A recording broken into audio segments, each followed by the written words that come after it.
The time is 8:53 p.m. Good evening. The news headline: Bandits shut down schools and farms. Federal government shut down borders. We are in complete darkness. Shehu Sani. Lately, there have been series of insecurity issues in different parts of the country. Presently, most schools in the northern part of the country have closed, and farmers no longer go to their farms as a result of insecurity. Based on that note, the former senator that represented the good people of Kaduna Central Senatorial Zone, Senator Shehu Sani, has decided to speak. Senator Sani is one politician who always speaks out when there is a need for him to do so. While speaking, he made it clear that bandits have shut down schools and farms. The federal government shut down borders and mining activities, and state government shut down markets. He ended the tweet by stating it clearly that we are now in complete darkness. Indeed, this is worrisome. I don't see any reason why criminals can't be stopped by the federal government. The federal government should please step up and do the needful so as to stop these criminals from killing and terrorizing Nigerians. Something must be done by the federal government before it becomes too late for all of us. The time is 8:54 p.m.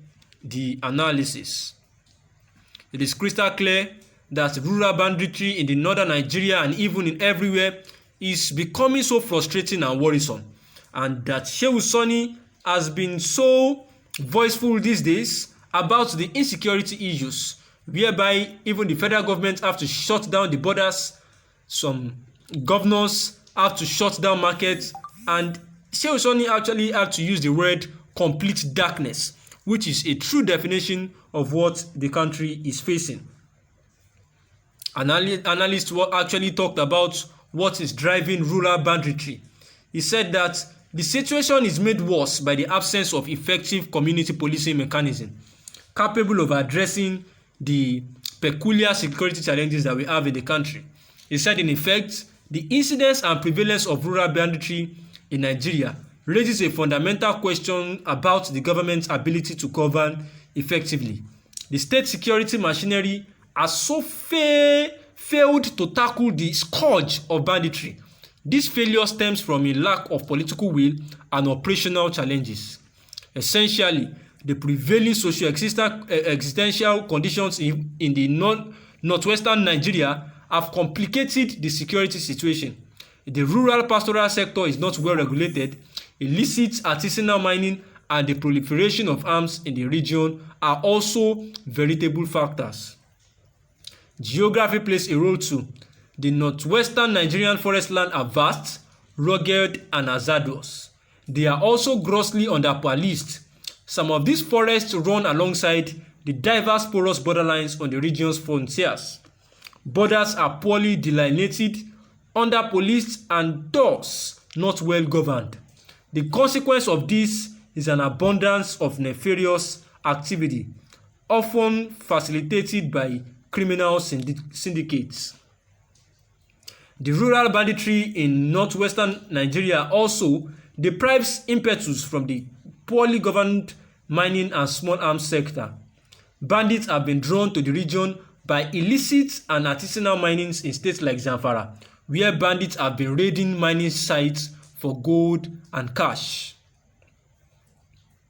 The federal government has recognized the apparent linkage between rural banditry and illicit mining. It suspended all forms of mining in Zamfara State in early April of 2019. The movement of cattle is poorly regulated as well. It has been seen to infiltrate by criminals, which has led to intensification of cattle rustling in the region.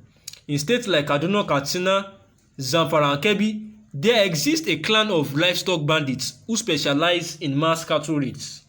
While some of these cattle rustling gangs are affiliated to local and transnational syndicates, a number of them are mercenaries of Boko Haram. Cattle rustling constitutes a valuable source of funding for the terror group. Now, talking about the impact, implications, and solution, banditry and other causes of insecurity in northern Nigeria have been allowed to degenerate into a complex national emergency with dire territorial implications. The federal government's current counter-banditry efforts based on military and raids is good and commendable, but it has failed to bring about the needed respite, owing largely to the operational challenges arising from insufficient knowledge of the terrain. This makes the involvement of local vigilante and community watch who have a better knowledge of the terrain more important. However, to guard against possible excesses and abuse, people in these structures must be properly trained, equipped, and even supervised. The way forward is that the development of grassroots policing enriched by local personnel and intelligence. There is no more effective solution than forceful inland and frontier policing. Such policing must deal with the region's peculiar circumstances of diverse borderlines, forest lands, and hinterlands. This requires a tactical synergy between the grassroots vigilante and other security agencies. We all know that banditry is on the increase in every part of the country as at now, a region with many security problems. The chief among the Boko Haram's insurgency. In fact, the North Central region herdsmen militancy has become a key security concern. Northwest Nigeria, which used to be the bastion of security and stability, has been hit hard by rural banditry. The rural banditry refers to armed violence driven principally by criminal intent to steal and to plunder. It is motivated by the quest for economic accumulation. The victims are individuals and communities with materials that are valuable. And most common examples of the rural banditry in Nigeria are armed robbery, kidnapping, castle rustling, and village raids. And therefore, Shehu Sani has been noted to come via his Twitter page because he's a senator that has represented his people very well. And that is why ever since then, he has made sure that he raises his voice to address issues that are germane and affecting the well-being of the nation.